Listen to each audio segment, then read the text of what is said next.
Rhino, is that you?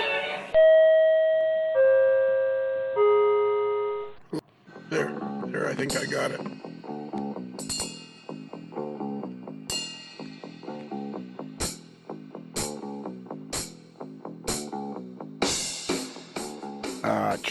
Check. Yeah, now we got a check. Check. This check's for you. Check. Check it every way. The quick brown fox leaped over the lazy dog. Check. Checkers. I got my Neocitrin with me. If I don't sound 100% because I'm getting over the grip or whatever it is. What is it you have with you? The ague? Maybe got the ague? Yeah. I don't know. It swept through my office. Everybody got it at my office. So jeez. I got it, and I felt like crap for 2 days. Wonder if you did have the Rona. Rona. You might have had the Rona. Nah, I don't think so. Well, after a while, I think it changes the way you get it and everything too. So you know what I should have done is I should have tested myself. No, and then quarantine myself. And then run around like my hair, run around like my hair was on fire, and and panic stricken. Oh yeah, and do all those things that everybody did. Boy, I'm looking forward. Go stock up on buy all the toilet paper in the entire Greater Toronto area. Yeah. I'm still looking forward. I'm thinking it's going to be around the 7 or 8 year mark when the memories start coming about on Facebook. Remember?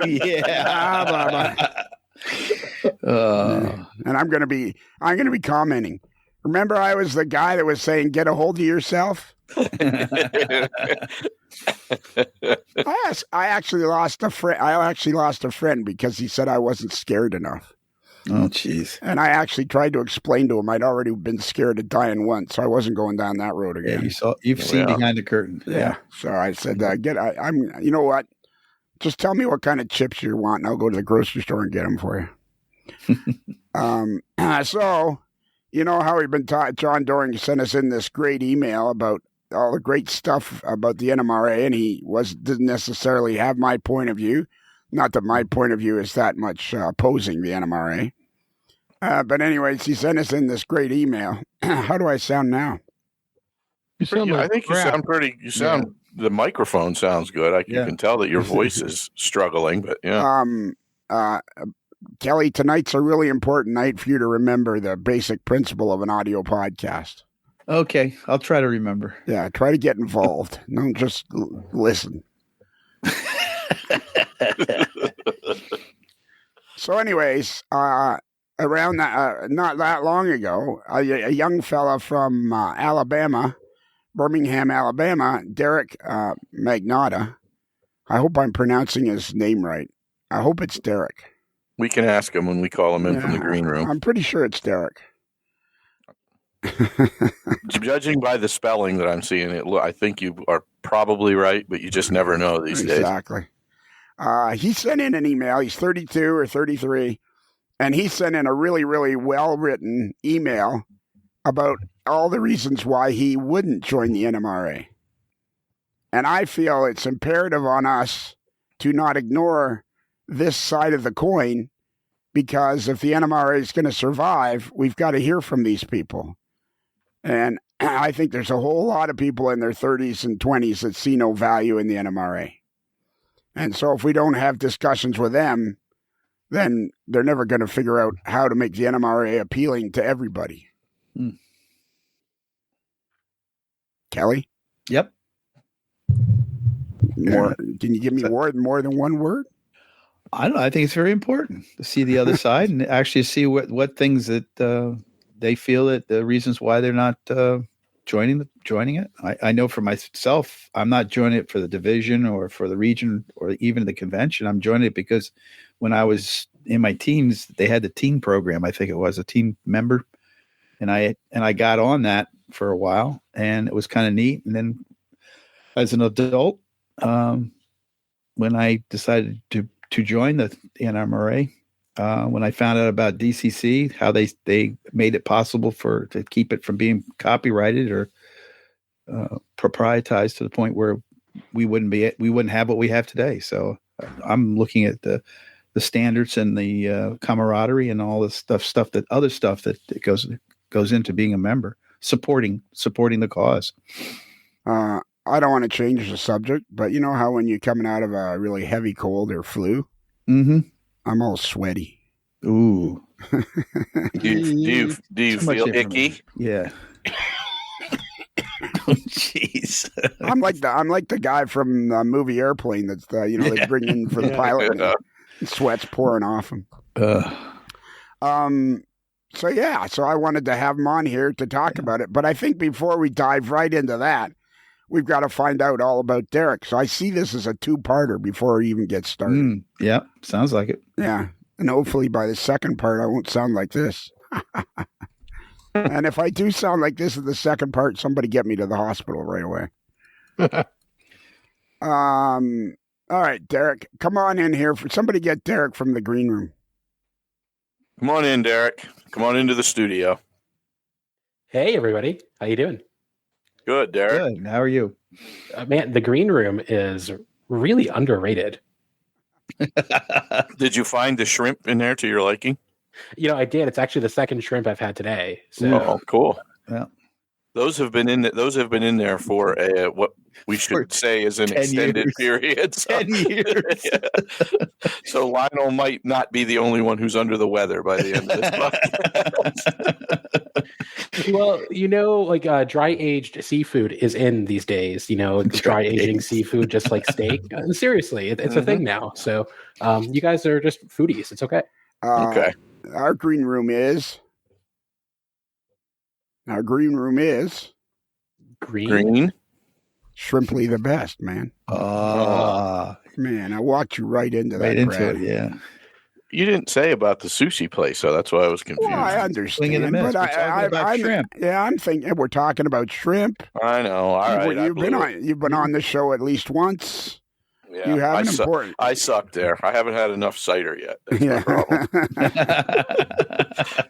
problem. So, Derrick, did I pronounce your name right? Is it Derrick? You did, yes. And how do I pronounce your last name? You got it right as well. It's Magnotta, just like it's spelled. Okay, Magnotta. That's right. All right. So, and you're a model railroader? Yeah, I have been since elementary school, middle school. And once I got started, I never really stopped. And how do you think you got into it in middle school? I actually remember I was in the grocery store and saw a Model Railroader magazine on the shelf, and it was Model Railroad Planning 2004. And I picked it up and I was like, wait, this stuff is so cool. And what was really cool was in that article, in that issue, there was an article on the Cat Mountain Santa Fe by David Barrow, and really just struck me the way the trains interacted with the structures and industries, and I was hooked. So if that happened in November, December, that comes out, I convinced my parents to buy me a train set for Christmas, but I convinced them to do it like a month before Christmas, so that by the time Christmas rolled around, I would be an expert at the train set, and talked them into that. For some reason, they listened, and it's been all downhill from there. So were you, sorry, Lionel. No, you go ahead. I'm going to be quiet. Okay. Were you in North Central PA at this time then? You mentioned that you lived in North Central PA at one point. Oh, yeah, that's right. So I grew up in Northeast PA. I was born in Scranton. We grew up outside Scranton. Parents were both from Scranton. Grew up in like one of the best places for railroading, because I knew even as a kid that there was a railroad history. I mean, Steamtown, we went to Steamtown for like a first grade field trip. So it's been in my blood, forever. I had an uncle who worked for Conrail in the business side. He was like a commodities trader for Conrail, right? So not a railroader, but so I sort of railroading was sort of tangentially involved. And of course I played with like Thomas the Train Engine stuff growing up as well. Once I sort of started understanding model railroading as a concept and got my hands on that lifelike train set, that was it. Well, that's very cool. What school did you attend, just out of curiosity, and when you were in the Scranton area? Yeah, so actually, I went to Wallenpaupack High School. Oh, okay. Yep, yeah, I know Lake exactly where Wallenpaupack. that's at. Yep. There you go. Yeah. How do you know where that school is? How do I know? Yeah. It's only about an hour and a half from me. And we used to, trying to remember, I think when I coached track years ago, we had to go out there for track meet, I think, or it was something that I coached that we used to go there. So, Derrick, was your first train from Rapido Trains? Your fast track to model railroading fun. Rapido Trains, your fast track to model railroading fun. I really wish it was. Unfortunately, it was not of the Rapido quality. Instead, it was a lifelike, not proto, but just regular lifelike with pancake motors, and it lasted about 90 days before those things were fried. But then I had an uncle hook me up with an Atlas locomotive, and that was fine. But now, let me tell you, Rapido released my all-time favorite locomotive from my railroad earlier this year. And I've had other Rapido products, but man, this locomotive hasn't come off the layout. It's the BC Rail M420 in Delaware Lackawanna paint. It is like it is my all-time. It's been my all-time favorite locomotive since the first day I saw it when I was like in 7th grade. And to have a company like Rapido make it from the factory, and it's just incredible. Really excited about it, and thank you, Jason and crew. It's a wonderful time. Are you in HO scale then? Do you model in HO? Yeah, I model in HO, and I model the Delaware Lackawanna, the modern short line. So the railroad in Scranton. I model a short segment of the Laurel line, which comes out of the Steamtown USA yard, and it's a former trolley interurban line that went from Scranton down the valley to Wilkes-Barre. And along there, just outside of Steamtown, is a manufacturing facility, huge facility called Chamberlain. Locally, it's now called like the General Dynamics U.S. Army Ammunition Plant. And I model just a small segment of the boxcar loading area of that facility on my layout. Oh, very cool. Yeah, that's Delaware Lackawanna is a really cool railroad. It's so cool. Yeah, you're like the first guy I've met that's modeling one of those short lines that I'm always going on about. That's why I always say, like, why aren't more people modeling these modern day short lines? Because they're very interesting and they're very able to be modeled. Yeah, there's two factors I think that really enhance it as a model railroading subject. The first is because it's unique, it's really well documented. So I can come in every night and see video footage of basically what happened on the railroad that day or that week. And so that's really cool. It's easy to sort of see into the operations day in and day out. The second is when you model railroading is a big hobby, and there's this natural sort of instinct to want to model everything and recreate everything you see because of companies like Rapido, we can do whatever we want these days.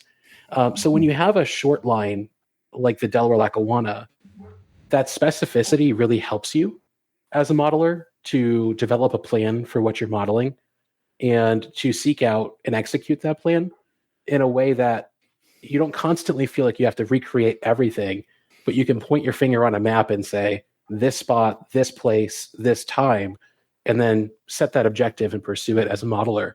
And I think that really helps you accomplish or feel like you've accomplished something in a way that just saying you model all of Conrail or some part of this railroad in this place, you might be buying and building forever in a way that a short line's more achievable. So back in my day when I was a boy, we had to get Atlas yellow box Cato units, GP7s, and shave off the handrails and put on details and that. We didn't have it as easy as you guys have it now. Yeah, although, can I challenge you on that for a second? No. Okay. I think I'm going to do it anyway. That's the kind of thing that I've heard since I was in the hobby. And, I grew up in an era where there's always been an Athearn Genesis or Rapido or Atlas Master. That doesn't make the hobby easier. It makes it easier to take something out of a box and feel good about it. But ultimately, like, the hobby is about expression. It's about either your artistic or your personal expression. And so, yeah, you can take a model out of the box from Atlas or Rapido. Well, Rapido is perfect. But you can take an Atlas model of a DL locomotive out of the box, but it's not good enough. So I'm still shaving off handrails and installing ditch lights. And I think that's what makes the hobby great, is we can each set our own target and try to achieve it. And so while everybody had to do that, and that may have been a barrier to entry, now the people who want to take the easy approach and just plop it on the layout and run it can, but those that want to push themselves harder can still do the same thing you did back in the day. That is a really good point that I had never thought of before. Yeah, there are better detailed kits available than when we were lads, but the bar on what's acceptable level of detail, I think, has been raised way beyond where it was when we were younger too. So, if you are going to try to, like he said, you take what's a really good model like an Atlas, and now you want to get it up to the standards of some of these super detailed. So I had never thought of it from that perspective before, but that is a good point. Yeah, I was going to say, did you just say this? Because I was sending you a nasty message. But did you just say, because I'm thinking we're entering a new generation of, in the podcast again, where we're talking to people that have only ever known scale trains and Rapido trains and Athearn Genesis. They have never known the time, which was a golden time of model railroading, when, those Atlas yellow box units were fabulous. They were as good as the hobby was ever going to get because they ran so well. So now we're entering another time when people are only know those kind of models. Did you? Is that what you just said, Brad? I don't know that I said it as eloquently as you did, but yeah, it was we're both making the same point.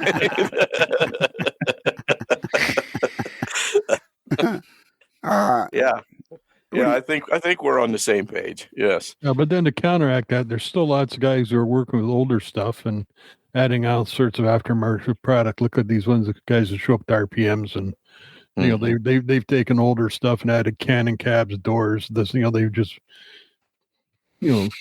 cut it apart so you wouldn't recognize it anymore, and gone and created something great. So yeah, maybe they don't know any better, but there's still lots of guys working with that kind of stuff.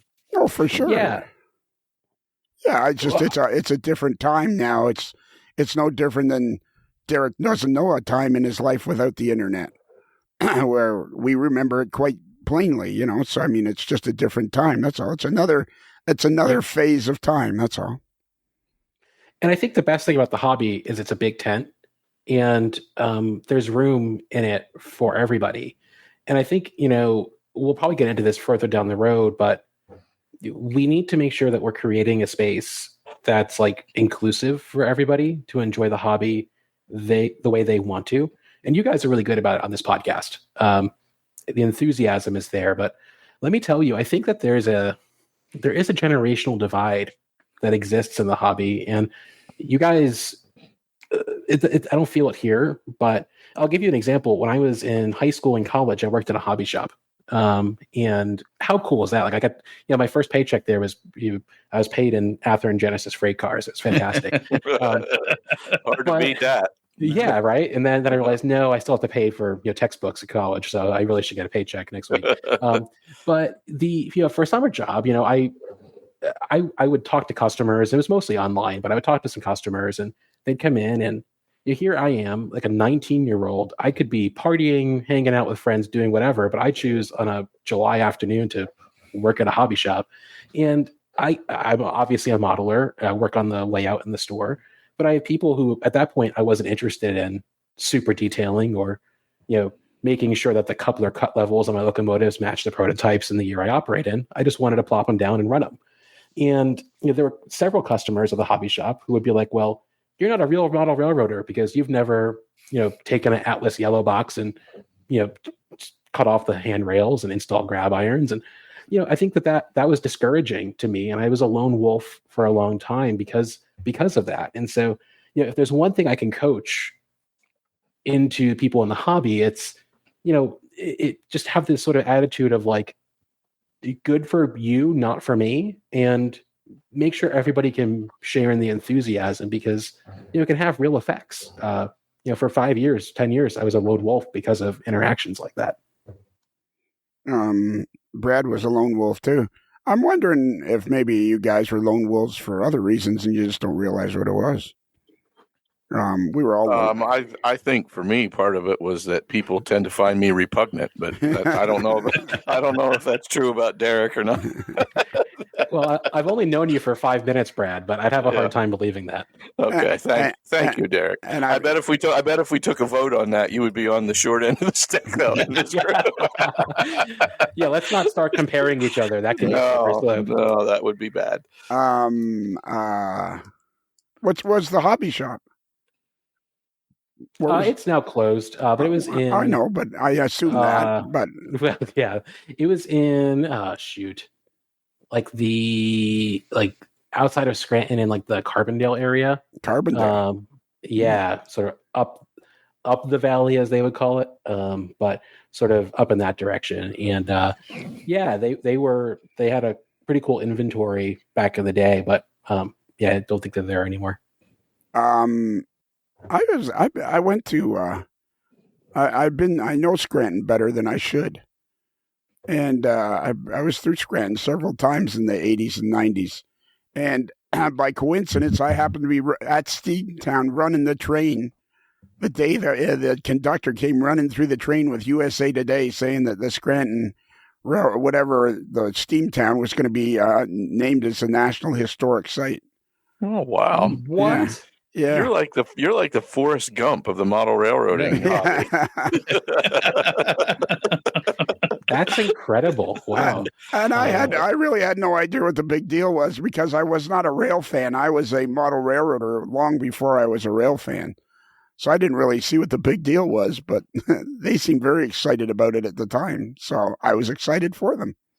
That's a good point. I think I was a model railroader before I was a rail fan as well. And I wish it had been the inverse because growing up, my neighbor was actually the park superintendent at Steamtown, and I'd never once talked to him about trains. And he passed away a while ago, unfortunately. But man, I wish I had talked to him. I probably could have gotten a ride on a steam engine if I had put two and two together. Your neighbor was the park superintendent of Steamtown? Yeah, how lucky is that? And like I said, never once talked to him about trains. Even though you were a train guy. Yeah, how silly is that? Yeah, that's pretty silly. That's high on the scale. Yeah, it's high on the scale of silly. Absolutely, that's right up there with silly.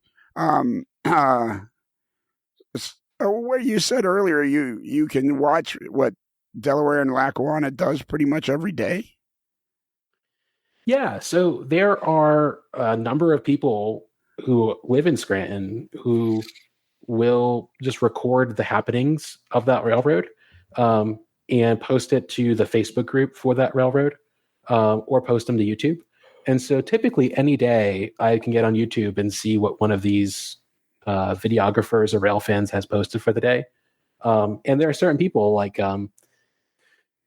shout out to like a Daniel Mole on YouTube who records like every day for the Delaware Lackawanna.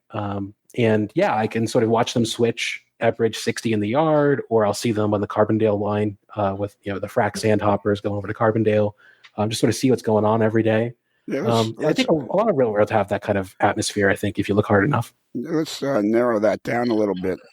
Where can people go and see? Because now there's going to be people listening to this that are going to want to be able to go to that YouTube channel. So the best place to go would be to join the Delaware Lackawanna Facebook group. And you can sort of see all the happenings and everybody who records, posts there. And, Yeah, I mean, it's pretty cool. Just watching those old tired Alcos plot around and do their thing, and some of the videos are just 1 or 2 minutes of them switching, but it still gives you a feel for what's going on. All right, I'm putting Delaware Lackawanna in Facebook search. See what comes up. It's working. Delaware Lackawanna rail fans. Oh, it's private. I hate private groups. Oh man. I don't need Lionel. I'm looking on YouTube, and there's a number of videos. I don't know if it's from all the same people or not. Okay.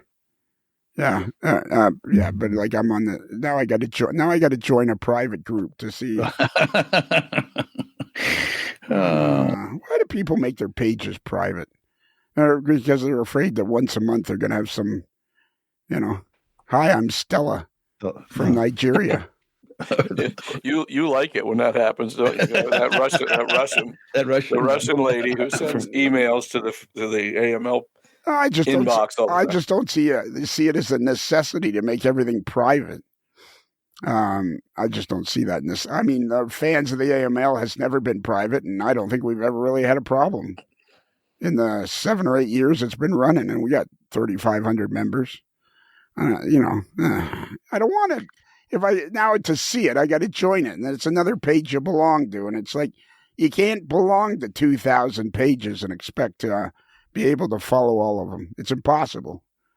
You'd rather be able to try the YouTube and do a web search for it. There are some nice videos on YouTube of the Delaware Lackawanna. Yes, I got one right. I got one right now. It says Delaware Lackawanna action around Scranton from May. Yeah, on YouTube. Yeah. YouTube, like, is that kind of like searching the Google on the internet? Yeah. It's very similar, yes. Yeah, there's a search function. One thing I'll do to sort of keep up on the action is I'll search for Delaware Lackawanna on YouTube and just sort by the latest videos. And so it'll show you the most recent videos first, and you can sort of see sort of what's been going on as well. How do you watch the most recent videos on YouTube? If you just type into the search bar, I'm going to put it in now, Delaware Lackawanna. And then there's a sort button. And yeah, on my side there is. Or there's a filters option, so you can click on filters and then sort by upload date or look at uploads this week, this month, this year. There you go. Today. No results found. All right. I'll try this week. Remember the generation gap you were talking about a minute ago, Derrick? Now you're seeing it.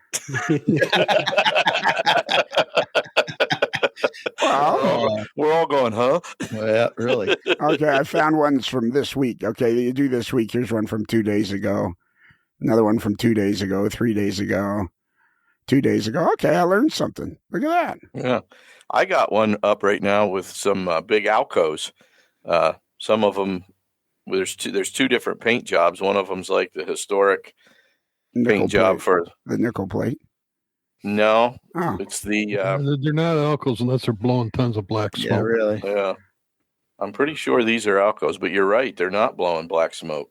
Oh, see, yeah. That is weird, Bruce. You're right, but they're Alco 4-axle units.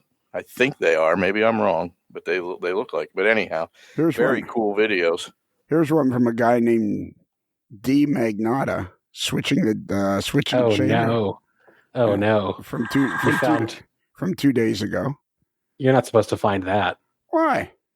Hey, you set him a challenge, and he rose to the challenge. So yeah, exactly. Nobody to blame but yourself. Well, we can pack it up and go home now, guys. There we go. All right. Well, your layout looks pretty good. It looks like how big is your layout? It is built on a 12-inch or 12-point-something inch wide T-track module, and it's 7 feet long. T-track. Oh boy! Another one of Lionel's favorites. Oh boy! Maybe Derrick can explain it to you. Yeah. Why isn't it 12? My understanding of T-track is it makes easy to glue together modules. So for people who don't like working with power tools, like me, I can just glue together some boxes and glue them onto some IKEA shelves and have a layout. If you become friends with the professor here, the stubby professor, a.k.a. What'd you say your name was? Brad? Yes, that's it. Double D Brad. Yeah, Yes. Double D Brad. If you become friends with him, he'll deliver the modules right to your home. All the way down in Alabama. That's Yeah. right. You are always welcome. Thank you. He'll spend the day driving around Pennsylvania delivering T-Track modules for some reason or other. Derrick, just for perspective, I did that one time, but I'm I'm never going to hear the end of it. But don't let the truth get in the way of a good story. Oh, absolutely not. No, it's the accuracy thing. We're not concerned about that. Attaboy, Derrick. Now you're picking it up. Speaking Now of he's smelling what the AML's cooking. There you go. Speaking of T-Track and annoying people. No. Wonder who he's talking about. Yeah. No, but speaking of T-Track and the Iron City N Scale guys, by now they've come and gone to the Altoona N Scale weekend. And did any of us see that picture of the locomotive, the West Penn locomotive that Todd Treaster painted? Yeah, wasn't that cool? Yeah, it's amazing. Yep. Very cool. Unbelievably talented. Yep. We're going to have to get Todd back on here to tell us about that and to tell us all about the Delaware and Lackawanna and everything else. All things Pennsylvania. Yep. So, okay. So do you have your own home? Do you have plans of someday building a bigger layout? Are you happy with the shelf layout? Blah, blah, blah. Yeah, so I own my home, my wife, and our dog. This layout is not my first layout, obviously. I had a much larger L-shaped shelf layout in our last rental house. But when we moved into this house, this was basically a proof of concept build. And I wanted something that I could realistically accomplish and get into an operations ready state in like 12 or 18 months. And I wanted it to be instant on and be able to plug it in and go without having to deal with lift outs or anything like that. So the size is sort of dictated by where I had room in my home office in the third bedroom. And the challenge was to make sure it integrated well into the room. In the last office layout bedroom that I used, the layout dominated the room and the clutter from underneath the layout spilled out into the room. And it wasn't always we kept that door shut a lot. And so the challenge for me with this layout was to build something that was well constructed, that looked well in the room, and that I could flip on without having to assemble lift outs or attach staging and just run some trains. So in the video here, we're looking at your Rapido trains. Your fast track to model railroading fun. Rapido trains, your fast track to model railroading fun. M420, Delaware, Lackawanna. That's right. Like I said, it hasn't left the layout. And what's great about modeling the spot where I do, it's an unprotected level crossing on a pretty busy street. And so even though the layout's only 7 feet long, it's almost entirely run at walking pace. So the trains don't really exceed 5 miles an hour because they're going back and forth across an unprotected level crossing. And so an operating session, just switching out 2 boxcars from the industry, replacing them with 2 empties, takes about 25-30 minutes. I super weight the boxcars, so each of the HO boxcars weighs around a pound, and that it really adds quite some heft, and it really allows the locomotive to notch up well and slows things down, and then I use the proto throttle as well, and that just creates that sort of sense of mass. So yeah, it's really 30 minutes of operations is about what I have time for, and it's perfect. So now, do you belong to any clubs or organizations in the Birmingham area? I don't. Do you ever feel like you might venture out and find some, or? Maybe. There's a modular group. There's an NMRA club. But But I think for me, I'm pretty particular in the way that I model, and sort of the aims of what I do. Stop right there. Yeah. That's an oxymoron. If you listen to this podcast and enjoy it, you can't be pretty particular. Well, that's a complete point. Yeah, that's true. That's true. I think how do I put this? For me, the sort of limited time I have to put into the hobby, I would rather be at my desk decompressing, drilling holes into plastic or moving trains back and forth. And then the social aspect of the hobby, the fellowship aspect of the hobby, I get through consuming content and developing like parasocial relationships with influencers and modelers in the hobby in a way that allows it to be done on my schedule. Because I talk and work quite a lot. And at the end of the day, the last thing I want to do is go to a op session with other people. I just want to sit at my desk and zone out. And I think that's, sorry, go ahead, Lionel. I was just going to say, so do you think listening to the podcast and having that podcast going in the background while you're listening or while you're working on your layout is a benefit for you? 100%. Have you seen a psychiatrist?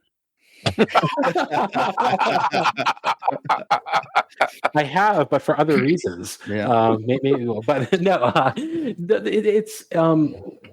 I think there's a difference in the way that younger people. Yes, that's what we got to get into. All right, so we've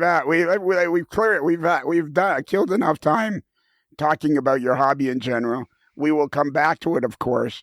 But now I think we need to talk a little bit about your email because, like I said, there's no way we're going to do this in one show. So we're going to start with your email. And let me say to everybody, this is not about bashing the NMRA or Derrick bashing the NMRA. I contacted Derrick when he sent in his email and said, this is a great email. It's very well written. It shows the other side of the coin, which is basically what I'm harping on all the time, because as you just mentioned, Derrick, you interact with influencers and YouTubers and other Facebook pages, I'm assuming, by the sounds of it. And it's the new wave of the hobby. It's the new way that 30-somethings and in their 20s, and even our old Uncle Dave, who's 47, has never belonged to the NMRA for 30 years.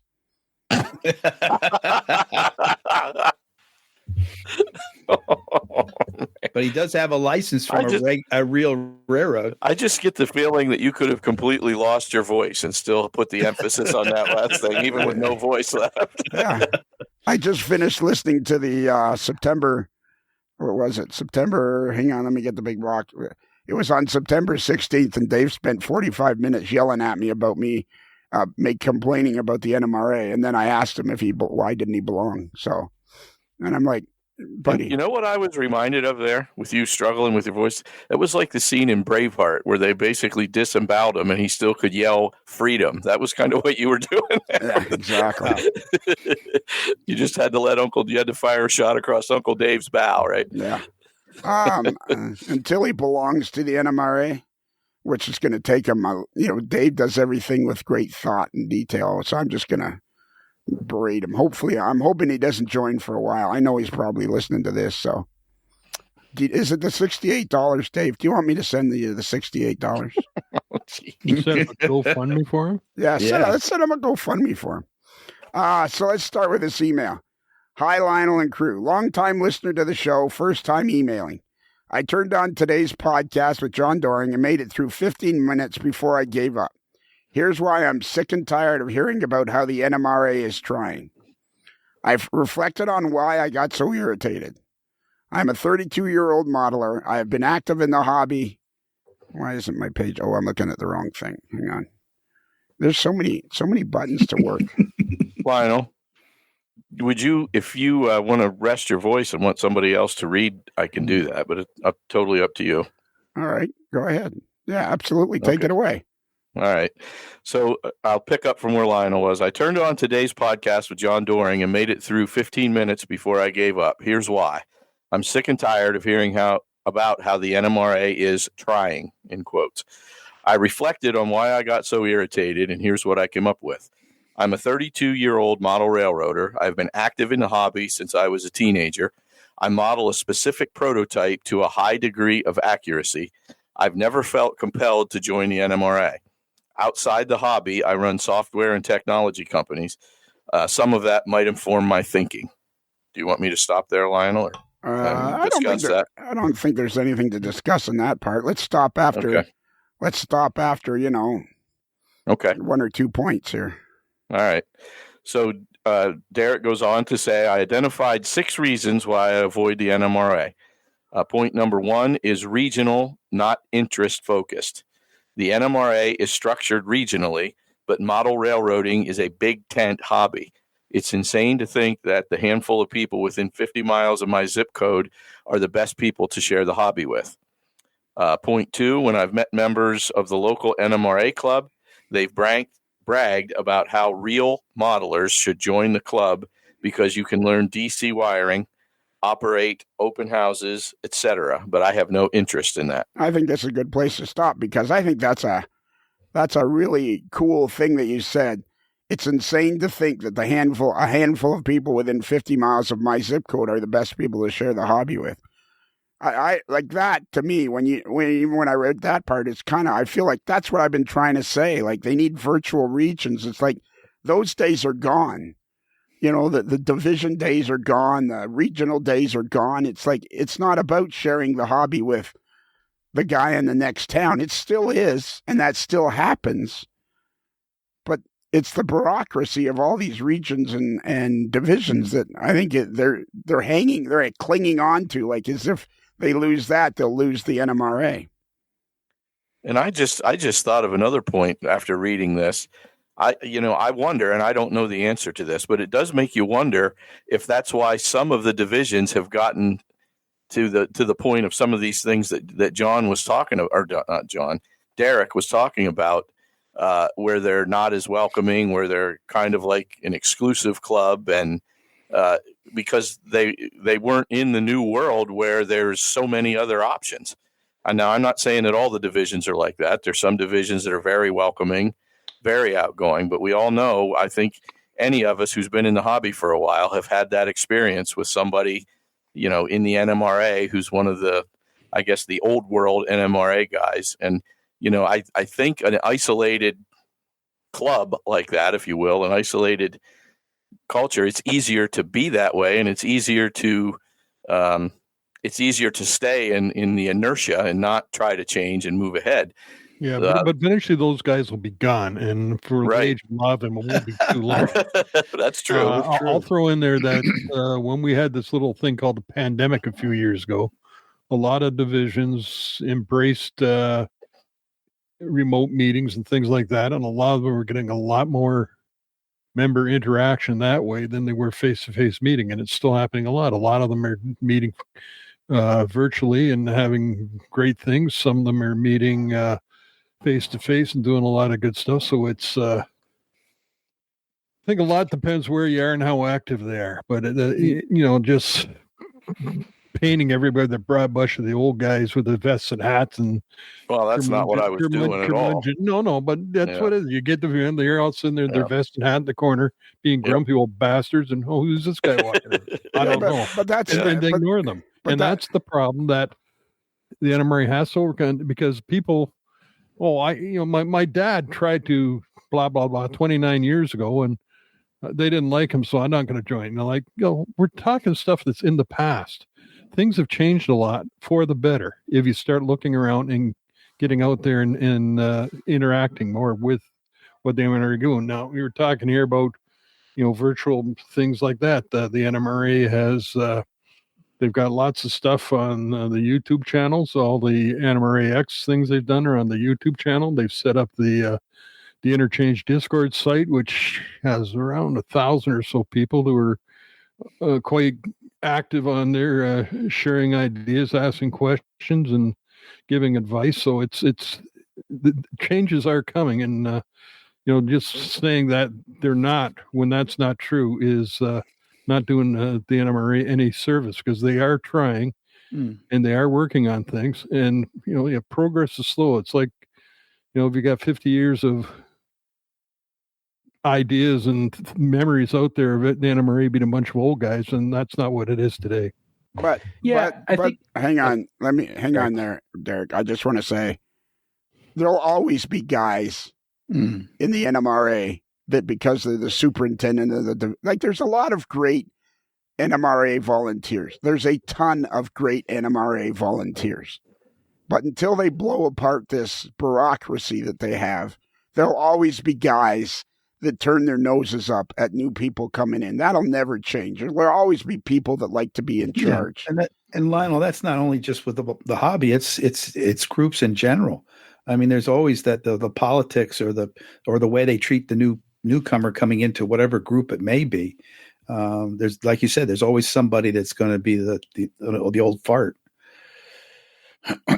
So. Well, yeah, exactly. And my point is, the reason I wanted to get Derrick on here is because he represents, like when we interviewed John Caffarelli and Cam Neely again, two great young guys, mid-20s. They have no interest in the NMRA either. And the NMRA needs to start finding out, why do these people have no interest in joining the NMRA? Like Uncle Dave, who hasn't belonged for 30 years.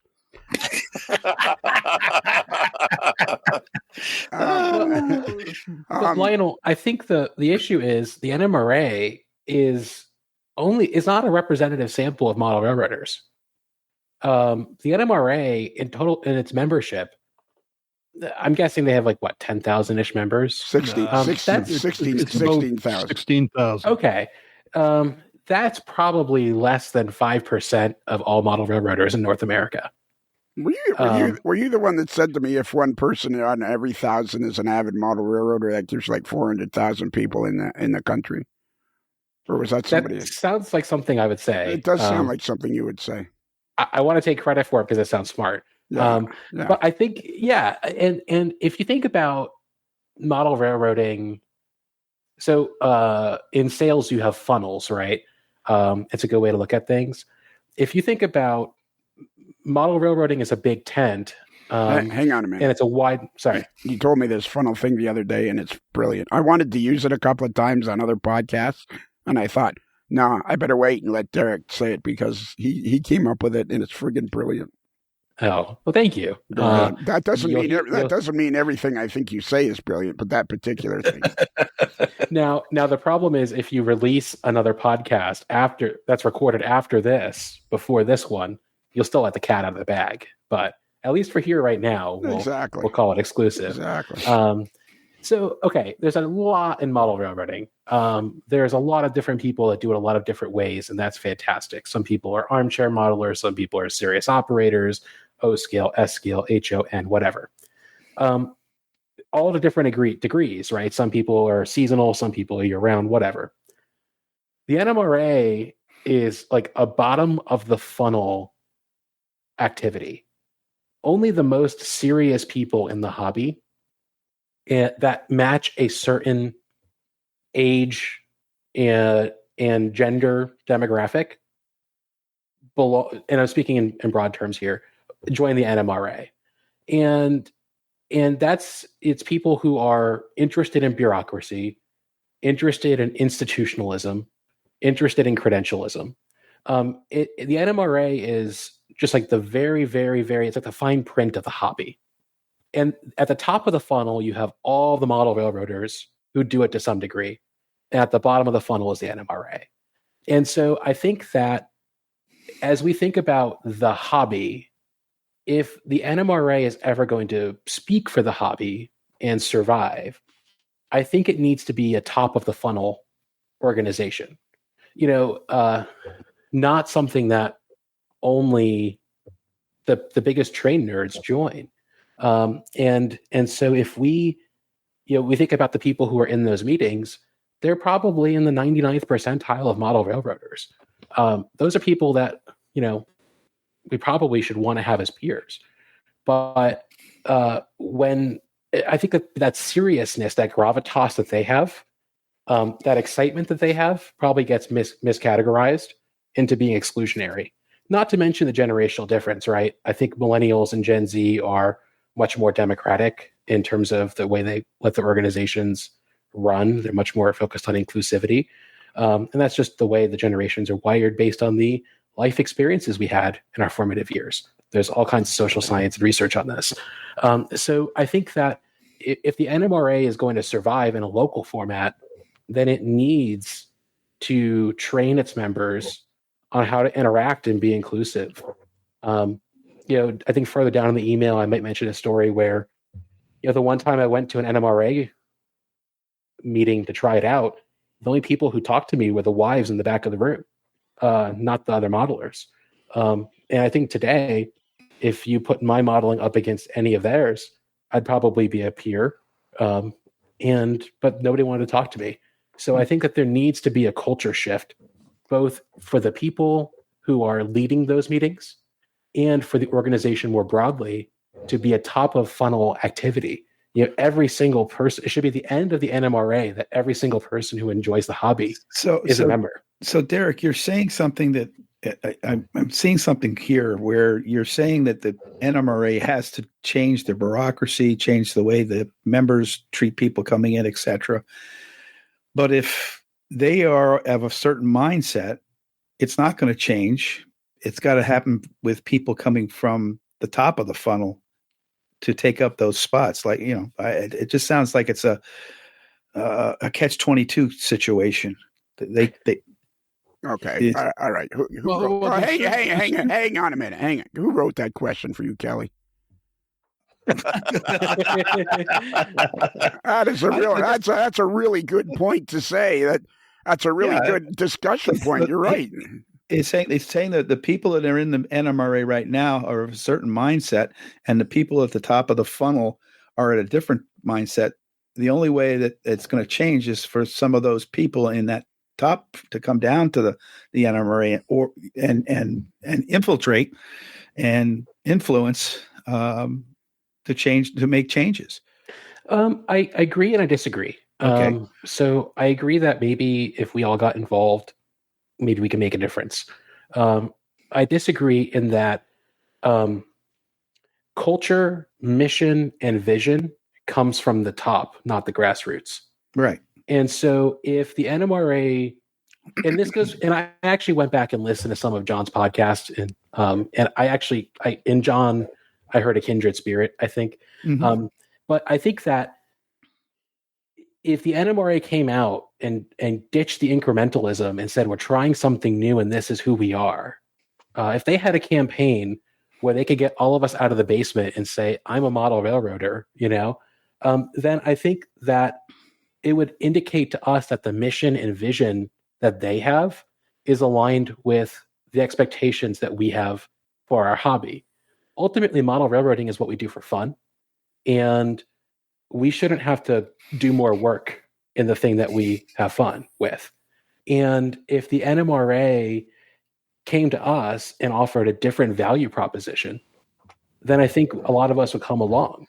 But ultimately, I think that they have to be the first mover, and then we'll follow along if we see the values and the mission align. Well, the reason I say that is because I'm used to the old school of where the upper management didn't listen to the underlings. They said, this is the way we're going to do it. It's not going to work, blah, blah, blah. Now we've got Gordy and a lot of younger people in positions where they're making a change, a slow change. It's not happening overnight. And I don't think it ever happens overnight. And it's slowly changing to the point where they're listening to most of the members. And I don't think it'll change because those Gordy coming in and people around him, the podcast, basically saying we got to vote for him. And so now we're seeing the changes. I still say that it's okay to say, yeah, I'm not going to join because I don't agree with it. I don't like it. I don't like some of the people. But if in order for it to change, somebody has to come in instead of that mindset, like Gordy and some of the other people, and make those changes. So staying at the top of the funnel or staying out of the organization and not coming in and saying, hey, I want to see a change and I'm going to bring people in, or I'm going to find like people in the organization so that we can affect the change to bring it out of the Stone Age, basically. Yeah. And bring it into to what's happening now. This is kind of why we want to have the discussion with somebody like Derrick, who was willing to write this email. It's because we got to find the happy medium somehow. Because I think, read the next point, Brad, because I think it's a good point. Let's see. Is it the when I've met members of the local NMRA club? No, the emergence. The emergence, yeah. The emergence of the hobby on social media has allowed specialization. So I can join Facebook groups or find blogs to share the hobby with people who think specifically like I do. So my best peers in the hobby are distributed throughout the USA and Canada. Yeah, which is critical. It's somehow the NMRA has to learn to adapt to the fact that, they keep beating on divisions and you got to go to and it's like in my business, driver education, and it's a little different in Canada. It's a bit more intense in Canada. We couldn't do in-class instruction during COVID. So during COVID, they came up with an online program. Well, actually, I came up with an online program where I just did it on Zoom. And I had people from all over Canada signing up to do my little Zoom course, but I just did the whole program via Zoom. And people loved it. So then the discussion started to become, okay, we're all going to close our classrooms and we're going to do everything online. Well, only half the people wanted that. Once they could come back into the classroom, half the people wanted to come back into the classroom. And I think the point here is half the people still want the divisions in the regions, but the other half are just going to leave if the NMRA can't recognize that's also that social media now plays a huge part in how to make the hobby grow. And I'll argue the point that they are to some extent doing that. If you look at the British region, in particular the Australia region, they do a lot of things online. They do tons of stuff online. I mentioned when COVID was around, a lot of the divisions were starting to hold virtual meetings. They were having more success getting people involved that way. So there is no change. If you look on Facebook, there's granted the NMRA didn't set it up, but there's an NMRA community group on there that's quite active.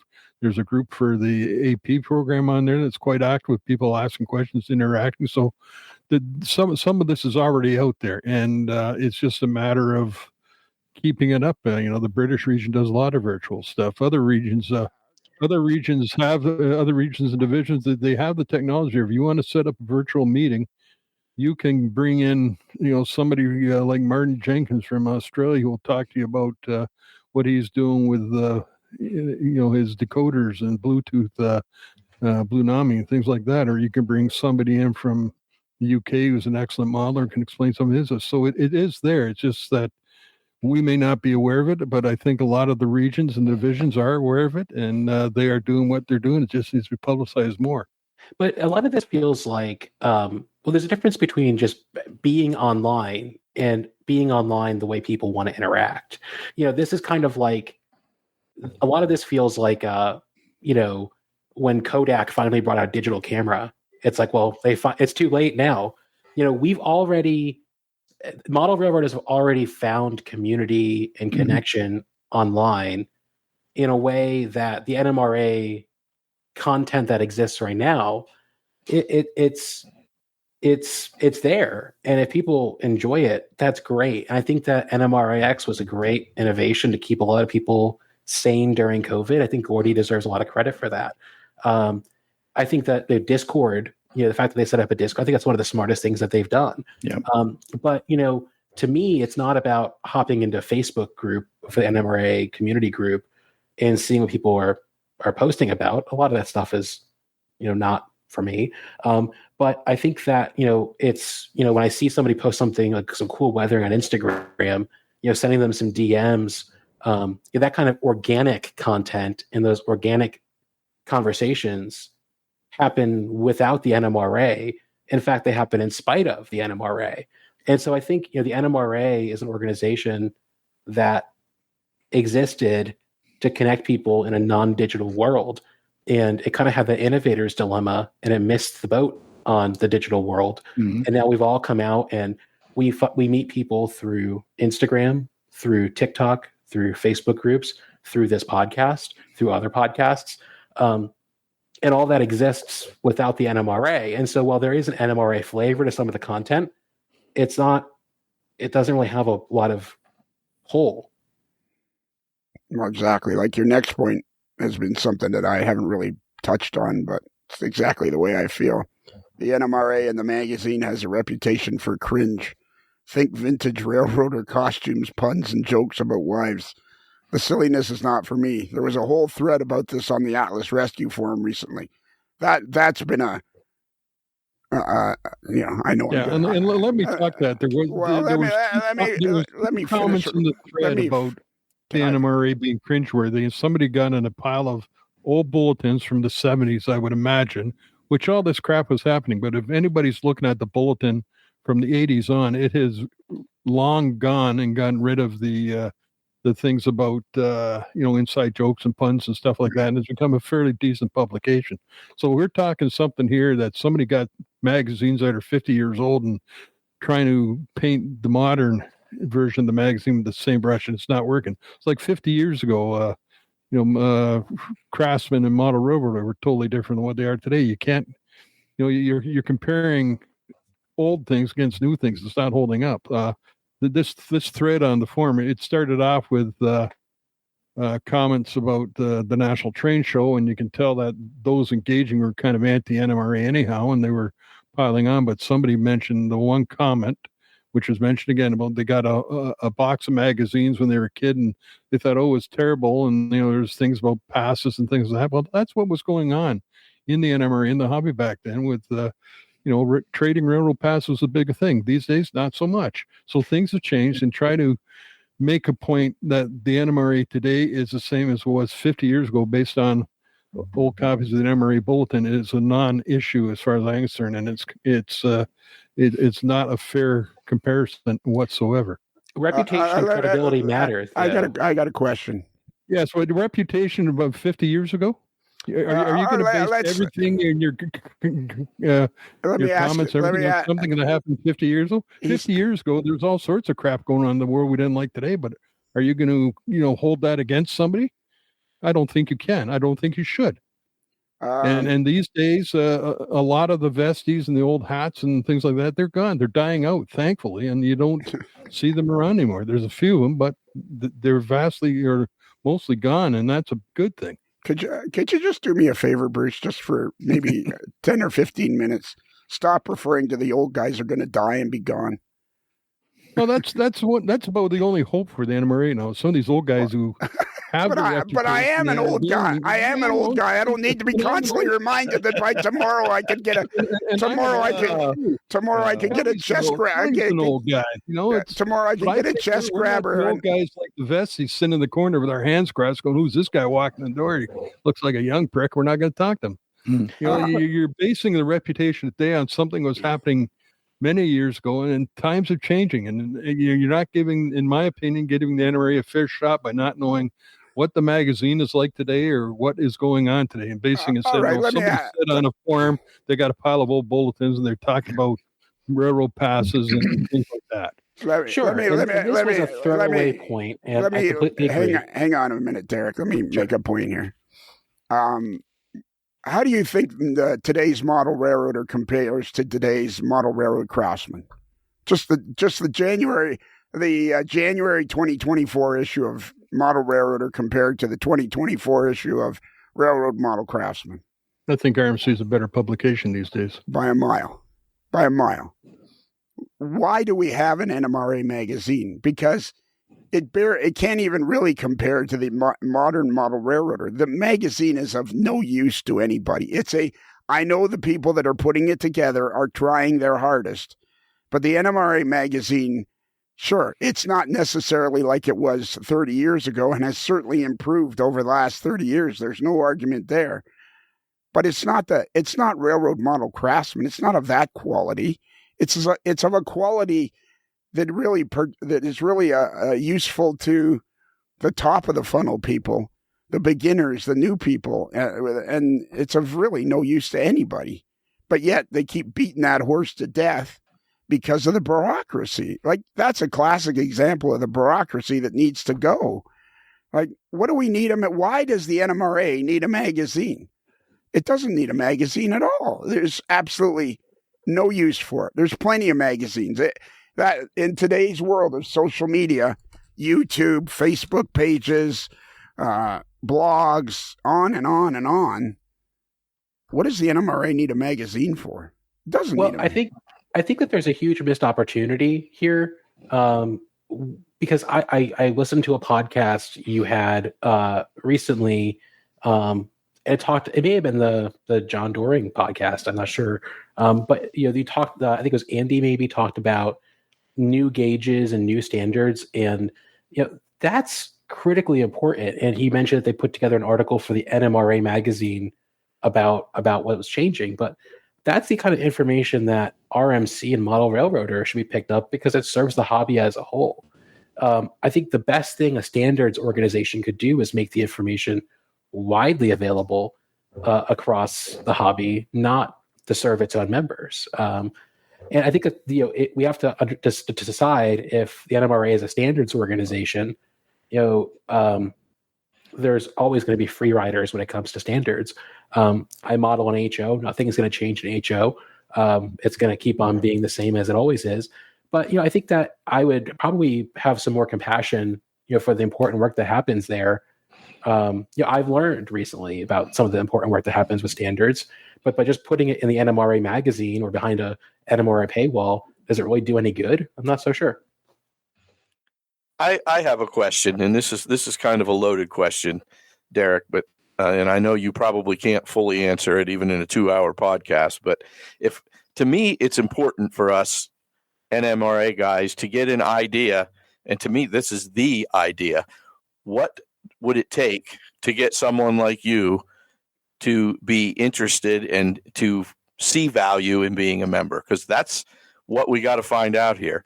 So my question to you, if you're willing to make an attempt, and even if you can't give us a complete answer, can you just give us an idea of what your idea of an enjoyable meeting or some sort of an enjoyable event that would get you to the point where you saw a sufficient value in the organization to want to belong? Is that a fair question? It is. And I think I make some recommendations at the bottom of this email. So I don't know if Lionel, is it okay if I get into some of those things now? Okay. So I think a couple of things that I would do. One, I think that let's cut out the bureaucracy. Let's cut out the rules and the credentialism and the regional format. It can stay for people who want it. But I really think that there's no reason why every single person in the hobby shouldn't be a member of the NMRA. If the NMRA was an organization that existed to serve the ends of the hobby, not the ends of itself. And there's an important distinction there. So if the NMRA was something that I could spend, pay $10 a year, whatever, and say, I'm a model railroader, I have to do this because the NMRA is pushing the hobby forward. It's helping beginners. It's holding manufacturers accountable. It's making the hobby significantly better day in and day out, not just for me and the members, but for everybody. Then I think that that's the kind of mission-driven spirit that brings millennials and Gen Z together. When we find something that we're passionate about, we are passionate and we are on the front lines. But to me, the institutionalism, it doesn't do anything for me. I don't feel the need to join a civic organization for the sake of being part of it. Millennials and Gen Z are generally distrustful of institutions for institution's sake. We're anti-authoritarian, right? And so but we're incredibly passionate about the issues that matter to us and the values that matter to us. So if we made the NMRA mission-driven and values-driven, and we are focused on inclusivity and being a big tent, then everybody can come together and all be part of it. Right now, it's a 1%er club for the hobby. And I think that if we make it 100% of the hobby, then it would make total sense for me to be a part of it. But for right now, like, the NMRA seems to exist, and this is my perception, seems to exist to serve its members and the folks who go to the meetings and all of that. But frankly, I do Zoom for a living. I do emails for a living. I don't want to engage in an organization that has meetings and bureaucracy like that. For me, I would much rather an organization that I felt was pushing the hobby forward, broadening the tent, bringing more people in, and holding people accountable that need to be held accountable. Early on, I think Kelly mentioned, hey, I joined the NMRA because of DCC and what they were doing there. But the biggest contributions of DCC, in my perception, were 25 years ago, and it hasn't changed. The manufacturers moved to 21-pin harnesses and LEDs because consumers requested it, and because we made it happen, not because the NMRA. I think the NMRA standard is still an 8-pin plug. I could be wrong on that. No, they do have a standard note for 21-pin plugs now. That was just updated. Thank God. Yes, it's only been it's been the standard for a long time, but just 2 or 3 years ago, I bought a Athearn locomotive that's got a 9-pin plug in it, and I was like, "Are you serious? Like, how do I even use this thing?" So I think that if we were on the cutting edge and proactively making things better, I think it would be great. Ultimately, it's about being values driven, not value as in cost. It's about being values driven and mission driven, and being proactive and not resting on the laurels. And if we were pushing the hobby forward, I think, and this is my assessment, but I think companies like Walthers and Model Railroader, Kalmbach, or whatever they're called these days, do more to push the hobby forward than the NMRA. And I think that we all need to be, if we're going to all say we're model railroaders, we're nerds, it's a great hobby, come on in, and we're all getting in, great. But as long as it exists as this sort of exclusive club, it's not for me. And I don't necessarily see it as an exclusive club. I see it more as a club that is of no use to a lot of people.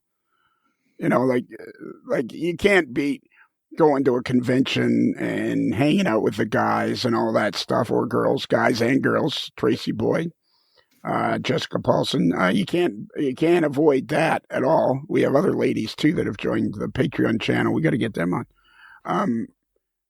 But it's not exclusive. It's a club that's really directionless and has the use of it doesn't seem to fill a big void in people's lives. But like I say, I'll always belong to the NMRA because I want to belong to the NMRA because that's the tent that we live under. Good, bad, or indifferent, Like I'll always be a Leaf fan because that's where I grew up, and I'm a Leaf fan. I mean, someday I'm hoping they get a goalie that can acknowledge that the puck's coming towards them. But that's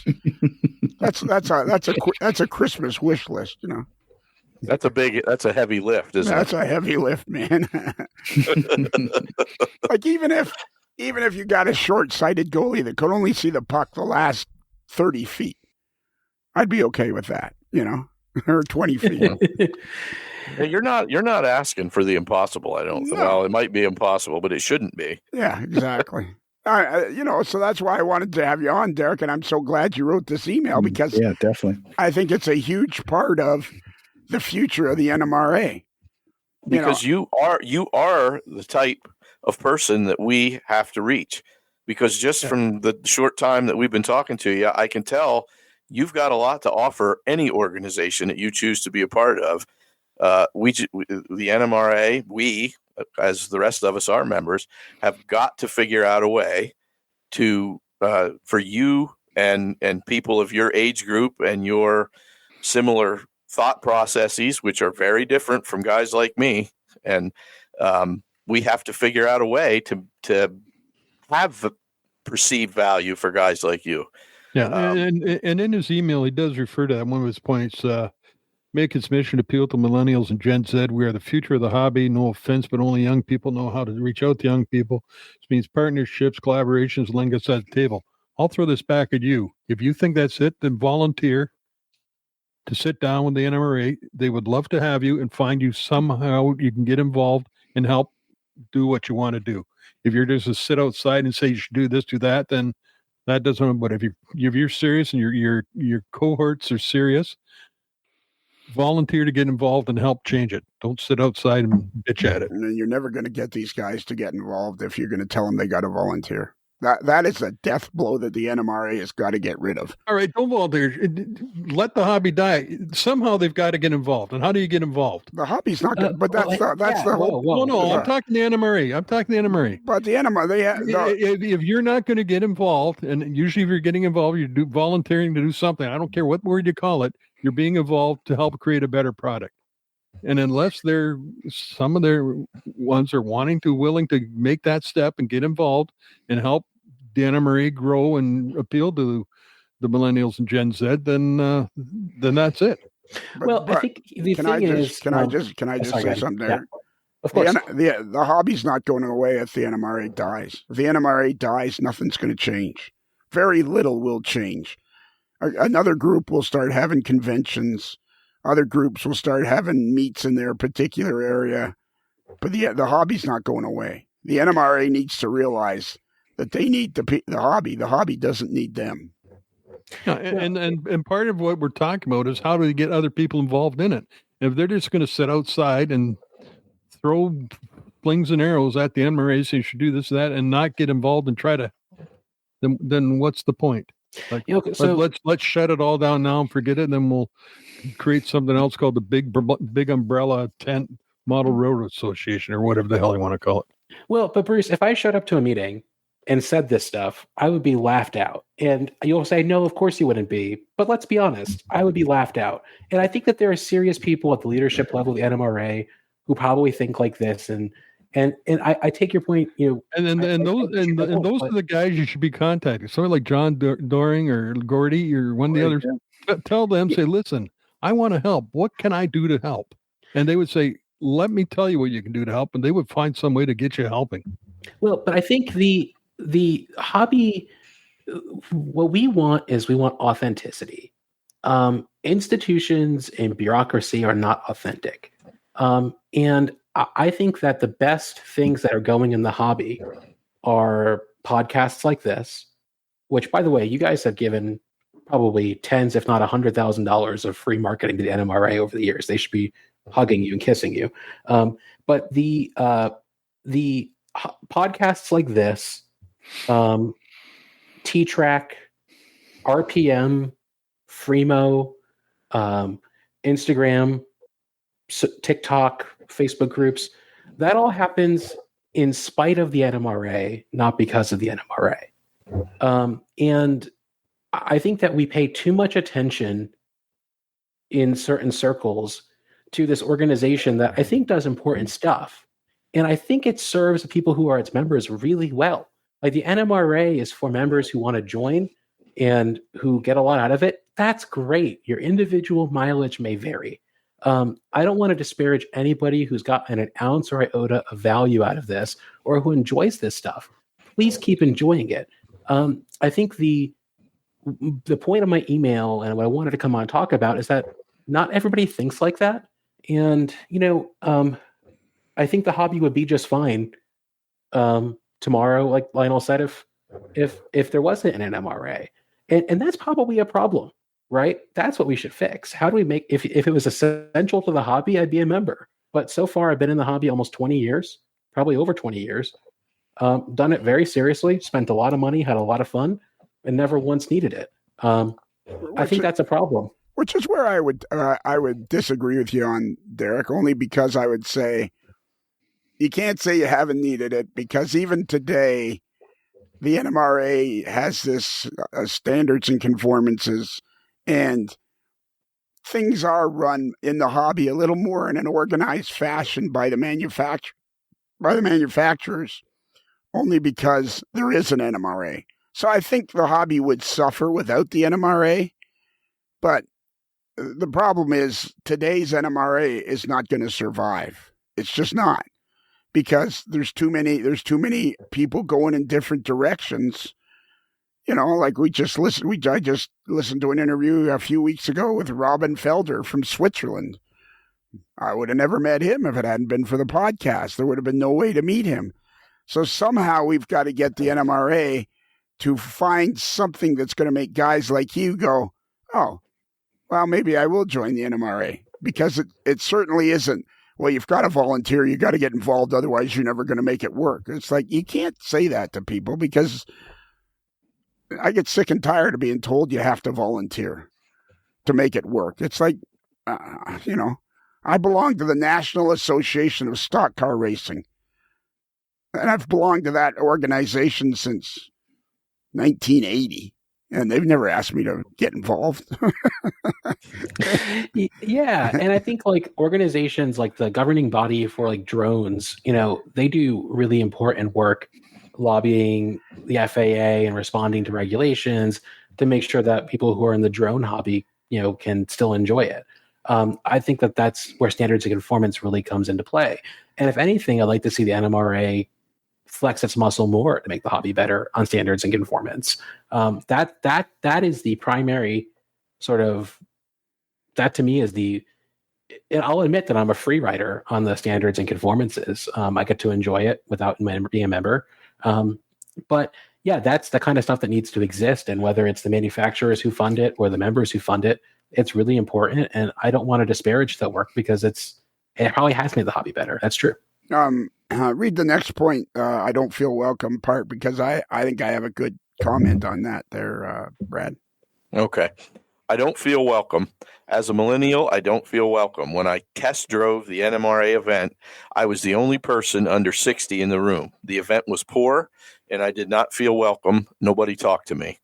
The only point I would make about that is, I think if you go to train shows, NMRA events, whatever it is, you're going to be the only guy in the room that's under 60, because I don't think guys, it's not common in today's world for younger people, and I mean people under the age of 40, to go to meetings that much. It's the old guys that go to meetings because they got nothing to do. It's the winter, they can't golf, or their wife is out shopping, or, they go and meet their friends. So I think that's one thing that you as a 32-year-old have to realize, that when you are 50, you're going to be a lot more interested in going to the meetings, because you don't have much else to do anyways, or 60 or whatever it is. So I think that's one point that people under the age of whatever magical age it is need to realize is it's always old guys that are at the train shows, because those are the guys with the time on their hands. I would argue you're lumping two things together. If you go to Springfield or Train Fest or some of these other shows, we've seen it. There's a lot of younger people there carrying bags and bags of stuff out of the door. Oh, yeah, for sure. Yeah. There are lots of young people there, but they don't outnumber the old people. No, but there's still a lot of them there, and they're buying and supporting the hobby and the manufacturers. Yeah, and they're all standing around with the old guys having chit-chats. My point is, I was just trying to make a point of, primarily the people that go to divisional meetings or conventions or whatever primarily are of an older set, just because older people have more time on their hands. I have more time on my hands. It's just the way it is. I mean, if I was a physics teacher in Split Lip, Pennsylvania, or Jersey Shore, Pennsylvania, or Crater, Pennsylvania, and I was on the verge of retiring, I would have more time to go to NMRA events. I wouldn't have to get time off. I wouldn't say, I'm not going to that event because I got to take a half a day off or this or that or the next thing. So when you're a working stiff, you're more careful with your time. So I would disagree with Derrick on that particular point, only in the sense that there's always old guys at these things. Yeah. Can I ask a question of probably the most recent NRA member here would be Double D Brad. Okay, well, not until we establish. Is Derrick has any other Rapido trains? Your fast track to model railroading fun. Yeah, I wasn't sure you were going to say that. I do. So I have. Bruce wanted to ask a question to Brad. Sure. Sorry. Brad, you've been a member less than a year, right? Or just over a year now? It's coming up on 2 years, yeah. 2 years, okay, good. And we kind of talked to you and Tom joining at the same time. What have you gotten out of the NMRA? I did go to one convention out in Pittsburgh and just enjoyed the hell out of it. I had a great time out there. But, I mean, all of my buddies from the Iron City were there, so that helped with that. But I did meet some other people that I've never met before. And there were some people younger than me there. I don't know that I'm trying to remember if there would have been anybody in Derrick's age range or not, but I'm 55 and there were some people there younger than me. So I did enjoy that. I've gotten to meet people from, not meet face to face, but meet like through email and other forms of communication, some of the guys in my division, and I've enjoyed getting to know them. I've also gotten to meet guys in another division, a guy by the name of Mike Hauk, who is just a great guy and has been, even though I'm not a member of his division, they've been very welcoming to me, even invited me to their Zoom chats that they have on Thursday nights. And I would say probably, I don't know if it's the biggest thing, but this is a big thing to me, is if for people who are concerned about costs. I'm in the process of building a fairly large layout. I haven't really added it up, but I would bet that my NMRA membership has not cost me anything if you factor in all of the discounts I've been able to take advantage of in the NMRA partnership program. It may have I don't know which one's been larger, but I will tell you the two of those, the amount of that I've paid for my membership compared to the amount that I've saved through that partnership program are probably within $10 of each other. And that's probably a conservative estimate. I would not surprise me if I actually added it up, if I actually came out ahead in that. So those are some of the things that I am happy about joining. And I've also gotten to meet some really great guys like Gordy online, and John Doring, who I think a lot of, Andy Zimmerman, who I think a lot of. So that's been a benefit too. And you've been with the podcast now, 12 years? He was asking me specifically about the NMRA. Oh yeah, but I'm just asking you now. You've been with the podcast for 12 years now, is it? I don't think it's been quite that long. Maybe I think that's been closer to 2 years too. Oh, maybe time drags on with some people, doesn't it? Yeah. Can I ask a question? No, I'm sorry, you can't. Derrick. Okay, you're right. Go ahead. He's kidding. Hey, wait a minute. I want to do this. Go ahead, Birmingham. Okay, so let me ask you guys this. There are 16,000 something members of the NMRA. 16,000. 16,000, cool. How many people went to that Pittsburgh meet, Brad? I honestly, I don't know exactly. I would guess it was in the, I don't know. I shot in the dark. Maybe 300. 200 to 300 is what I would have guessed. Yeah. So, okay, that's cool. And I think that there's a real value in physical meetups and real world experiences. But I want to think about like the rule of like big numbers. Are you guys all familiar with TikTok? Mm-hmm. No, I'm an old guy. I don't know. I don't even know how to turn my iPhone on. Okay. Are we familiar with TikTok? You young guys now, what do you think? That's a problem with you. You know what? That's a problem with you young guys. When I was a boy, I was a lot smaller. That's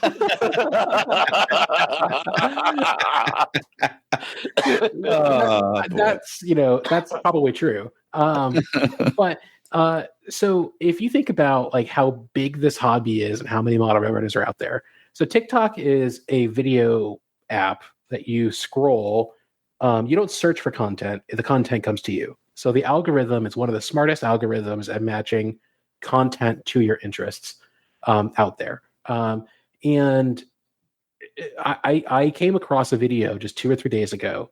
It blew my mind. So the video came into my algorithm, came into my screen, and it was a video of a guy taking the lettering, the factory lettering, teaching you how to take the factory lettering off of a Bowser SD40. Do you know how many people watch this video on TikTok? Keep in mind, most of the users are under 40. Most of them are under 30. I'm old for TikTok. Do you know how many people watch this video that TikTok thought would want to watch this and watched it? Was it in the millions? Not quite, but it was about 500,000. Oh, really? Yeah. What was that many? Oh, yeah. 500,000 people watching somebody soak microscale and use a X-Acto knife to scrape off those numbers. Well, that's the new world. Right there it is. But then we go back to the same dog that I've been beating on for a while now. You look at N-Scale, Iron City N-Scale. These two guys started it together, Patrick Moore and Brad, the stubby professor. And now they've got over 1,300 people. They got together for the N-Scale show in Altoona. They all rented the Crescent Station, a Station Inn in Crescent, Pennsylvania. It's Station Inn. And I didn't even have to be bailed out of jail that weekend, believe it or not. Well, thanks for the invite. Station Inn. Oh, hang on. I absolutely did invite you. Actually, you did. Station Inn. Yes, StationInPA.com. Alex Lang. Tell him Lionel sent you.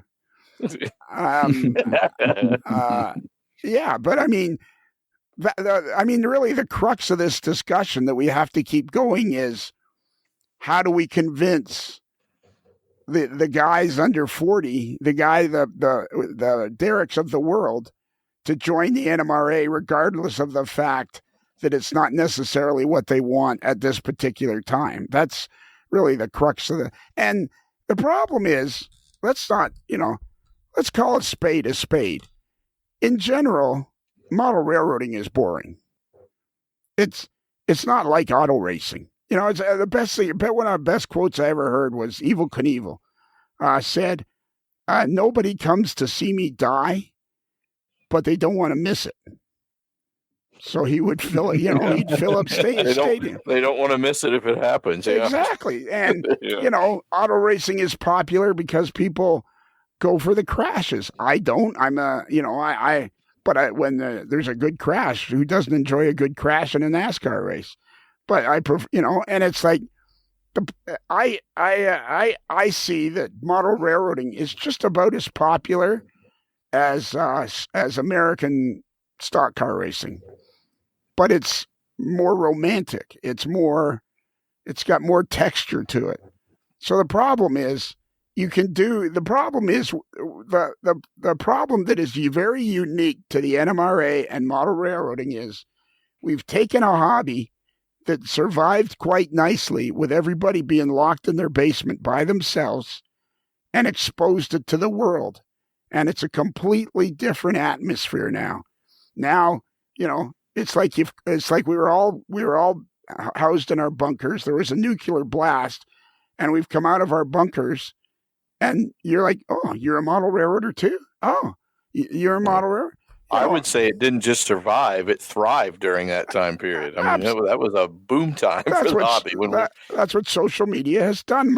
It happened to me just recently at my one more year barbecue with COVID Elvis. Thank you very much. One of my wife's best friends came up to me and she said, I was at my son-in-law's, and they were actually talking about cancer because her son-in-law got cancer, and they were telling the story about me. And the guy goes, what did you say your friend's name is Ann Strang? And she goes, yeah. Well, what's your husband's name? And she says, Lionel. And the guy goes, you know Lionel Strang?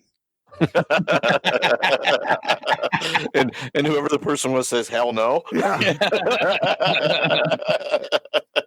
But none of that would have existed before social media. Like this is a whole new This is a whole new time for model railroading.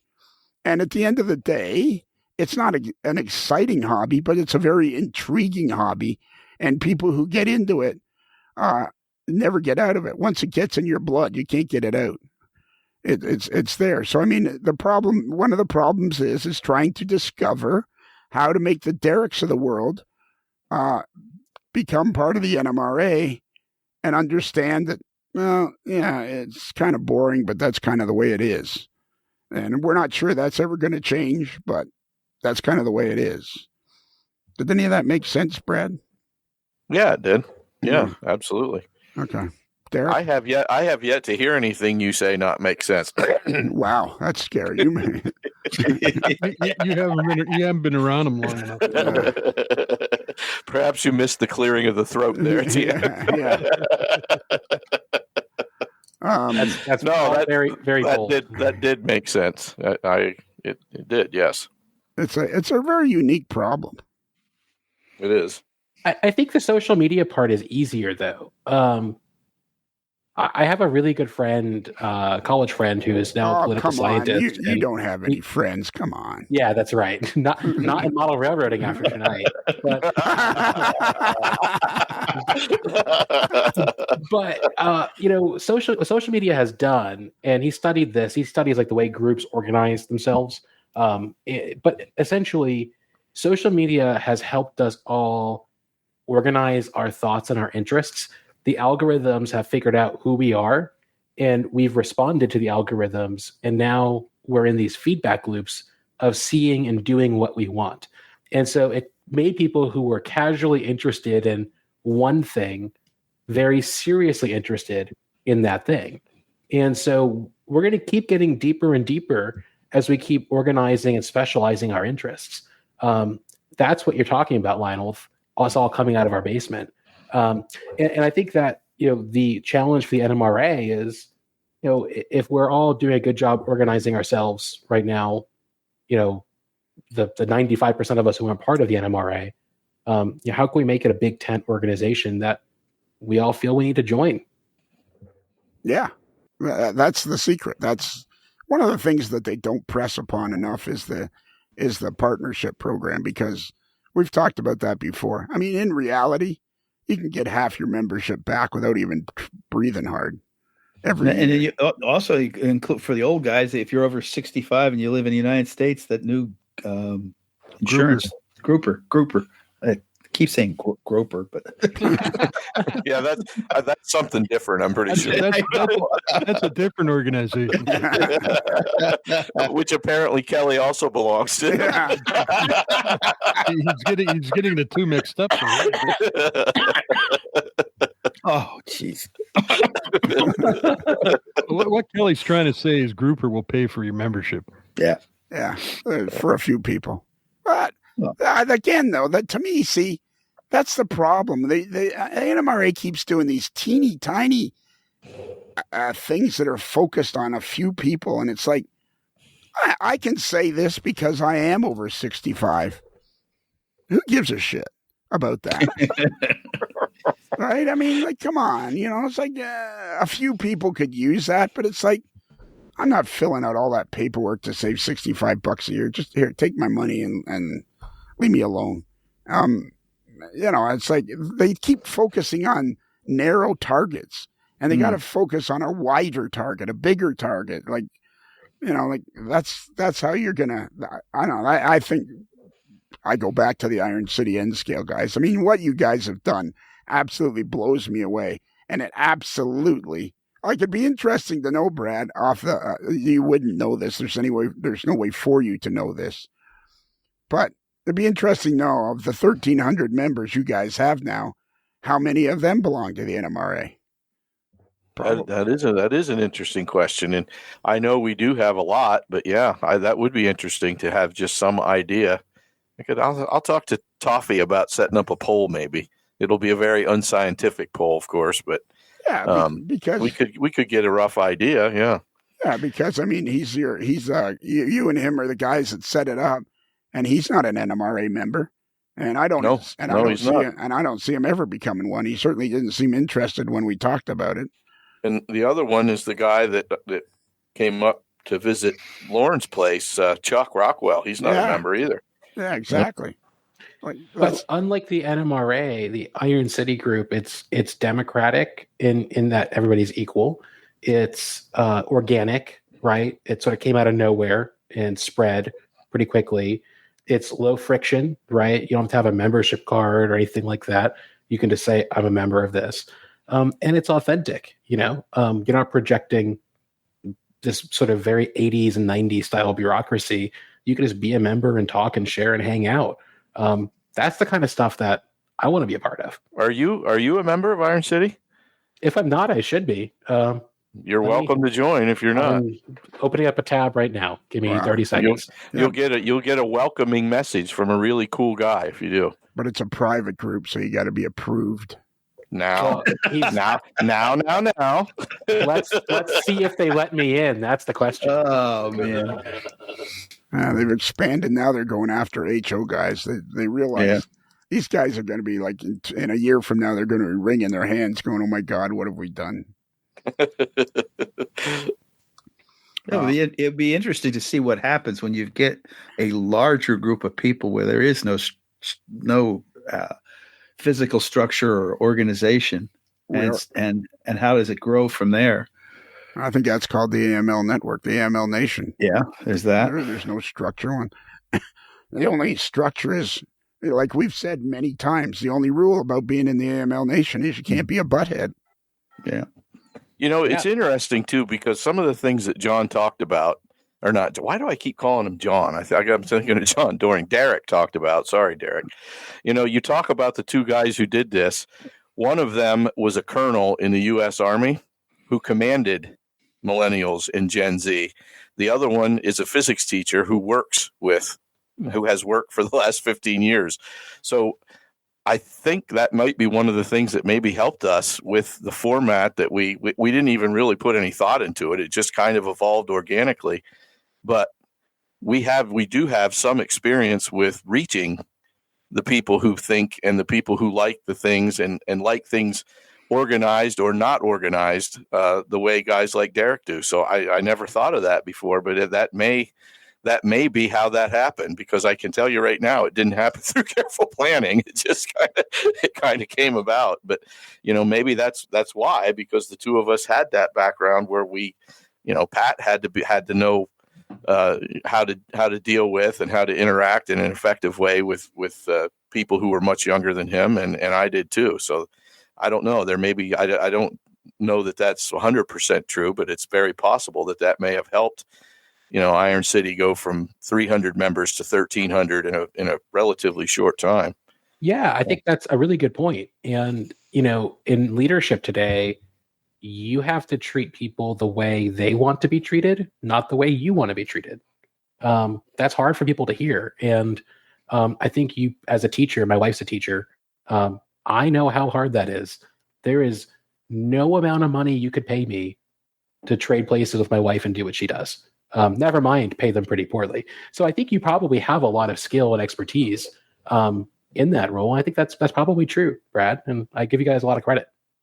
Thanks. Yeah, I like I said, I don't know for sure, but there's definitely, and I'm not trying to brag, but there's definitely something going on there for it to have attracted the number of people that it's attracted. And it's kind of like there's all kinds of different people. There are people who get on there and share stuff on a very consistent basis, and there are some people who I know are getting on there because they remain members, so they must just be getting on and reading the content that's being put out. And the key, I think that. Go ahead. Sorry. I was just going to say the common denominator between Iron City and AML Nation is there's no bureaucracy. Yeah. Well, and are you guys familiar with product-led versus sales-led growth? If you ask me one more time, if I'm okay, sorry. So, okay, I'm not gonna get into growth tactics.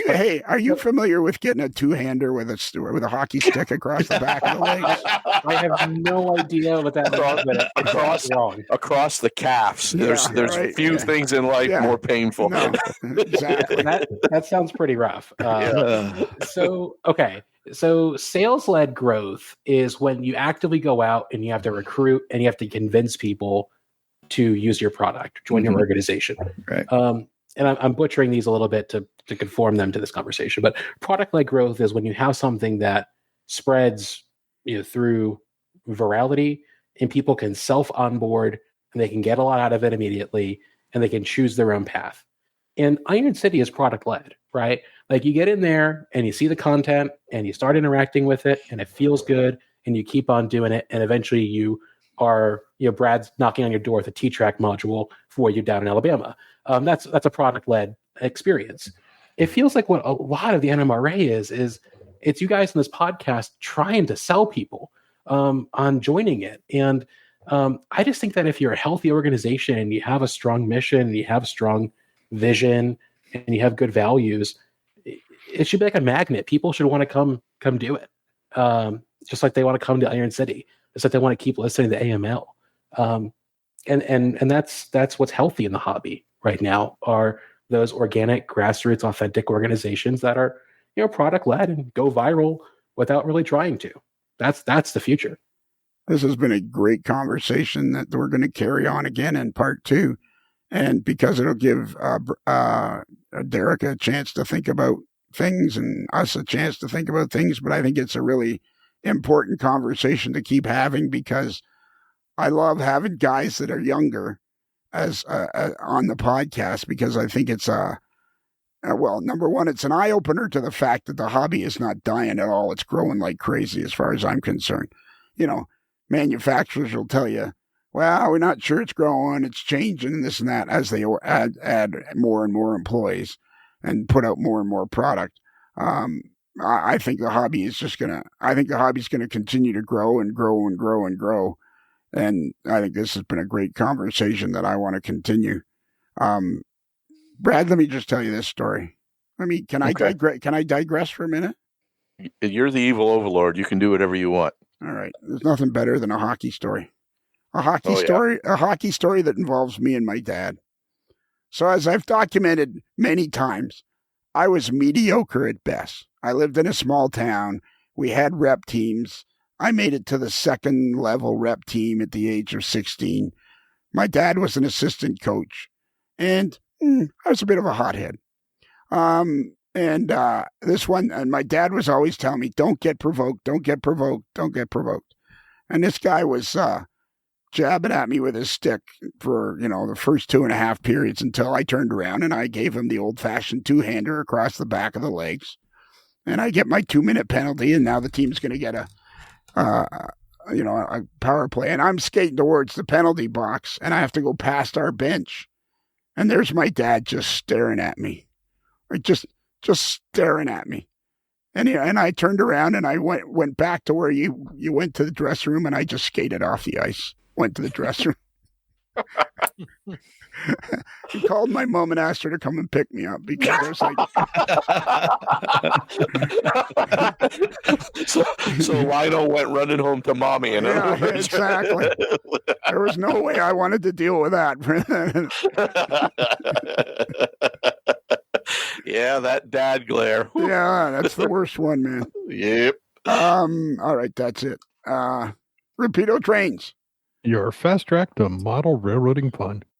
If it's N, if it's HO, the fast track is Rapido. Kelly, are you still here? I'm still here. I know you did good tonight. I know. This is actually pretty good, because I just want to say this one thing. It's what every organization is facing right now. Absolutely. There is a dramatic change in what's happening, and I know from the Railroad Park and what we're seeing here with the NRMA is getting people to belong in such a way that they want to be there, and everybody's got I want to say this, and I don't know if it's going to cause a problem, but we're so inundated with information via the internet and all these different avenues of getting this information, that we're no longer focusing in small groups or in areas that we would normally be, like a club or an organization. And now we've got all these avenues that we can reach out and grab. It actually becomes a little overwhelming. It's very overwhelming. And that's why when you find a group like the AML Nation or Iron City, where all you have to do is sign up and be there and see the information, you get very excited about belonging to those groups. Because it's easy. It's just easy. You know, and that's maybe what we're trying to figure out is how to make it easy to be part of the NMRA. All right. So, Kelly, can you give out our email address? Yes. If you want to reach us through the internet, email to modellerslife@gmail.com. That's modeler with one L like technology, not two L's like Kelly. Oh, that was pretty good.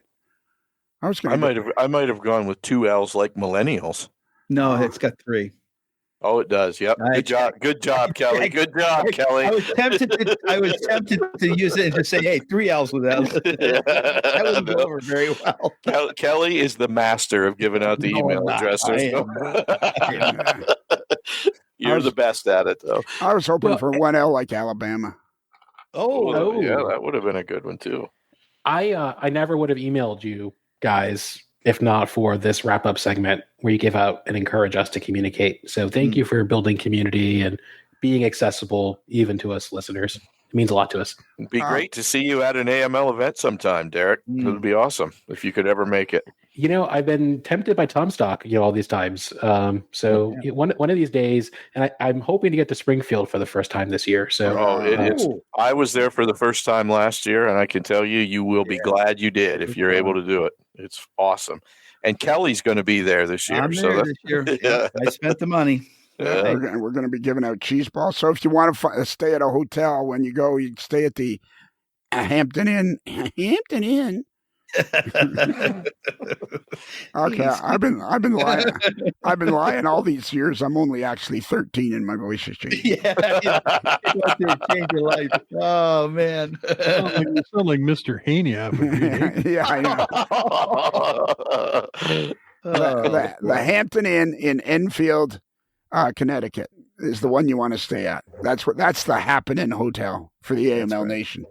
That's where the cool kids stay. That's where the cool kids stay. And if you miss that email address, actually, why don't you try that, Brad? Save me talking. If you miss the email address, you can go to our webpage, which is amodellerslife.com, right? Yeah. And if you scroll down and find the picture of the moderately agitated mail boy in a particularly agitated state, you can click on him and it will fill out the email with the address and everything. All you got to do is type your content in and send it off. And Brad, what if you want to have twice as much podcasting a week? We have a Patreon channel that you can find at the A Modeler's Life Patreon channel, and for a few cents a day, you could become a Patreon member and get 2 podcasts every week instead of just one. And if you want to spend a little bit more, it's $10 a month as opposed to $5 a month. You can join the new game that is absolutely sweeping the entire globe called Dude, Where's My T-Shirt? When you will receive a lovely, and they are really cool, Modeler's Life. They're all just fantastic T-shirts. A Modeler's Life T-shirt. It's just a question of when will you receive it, and they're only exclusive to the $10 level, the T-shirt level members. Yes. And let's see what else. What else can we tell them? What else do we got to do? Oh yeah. Now, Derrick, this is an important question I have for you. I'm ready. More important than anything we've asked you tonight, I would say, right, Lionel? This is probably the most important question you'll ever be asked on this podcast. Have you ever wanted a T-shirt with a hot dog on it? Not until this exact moment. Well, it's amazing how that works. He's a quick learner. Yeah.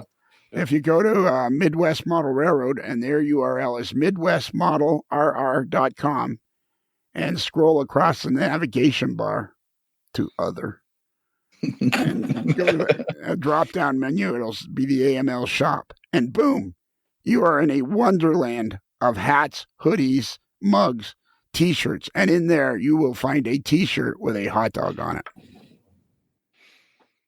That's really exciting. I have 2 of them.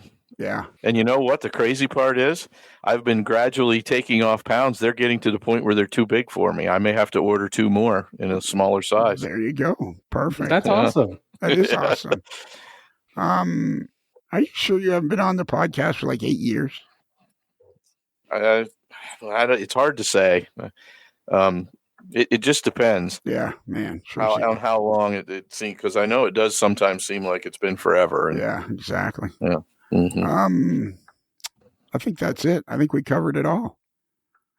I think we're done. So now this is going to be an episode that appears on a Monday, and it's going to be like episode 248 or 249 or something like that. And the key is now, at the appropriate moment, we need you to say with enthusiasm, "Happy Rails to you." Now, the key is there's no singing, there's no dancing, there's no interpretation of any kind. It just needs to be said with enthusiasm, "Happy Rails to you." Can you handle that, Derrick? I've been practicing all day. All right. That's awesome. That is awesome. Well, Derrick, as the sun slowly sets over the back 40 and we close the barn doors on another episode of A Modeler's Life, I guess there's nothing else to do except for you to say, "Happy Rails to you."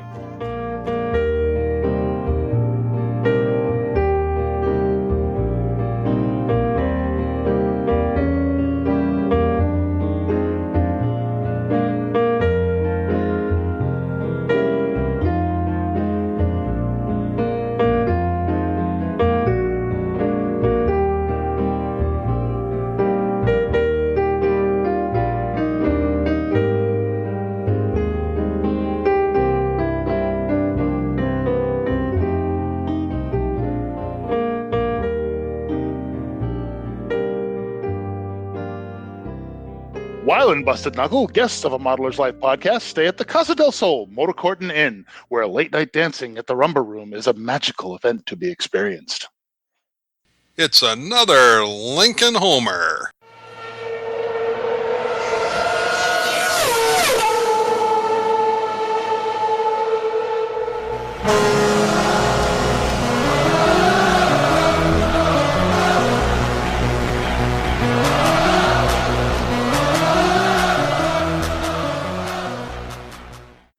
"Oh, did I not Nailed say it. Did I not say with enthusiasm?" We can try it again. Sorry, I said it with a smile, but hopefully it didn't come out sarcastic. We can try it again. You do realize this is an audio podcast, right? Podcast. Oh.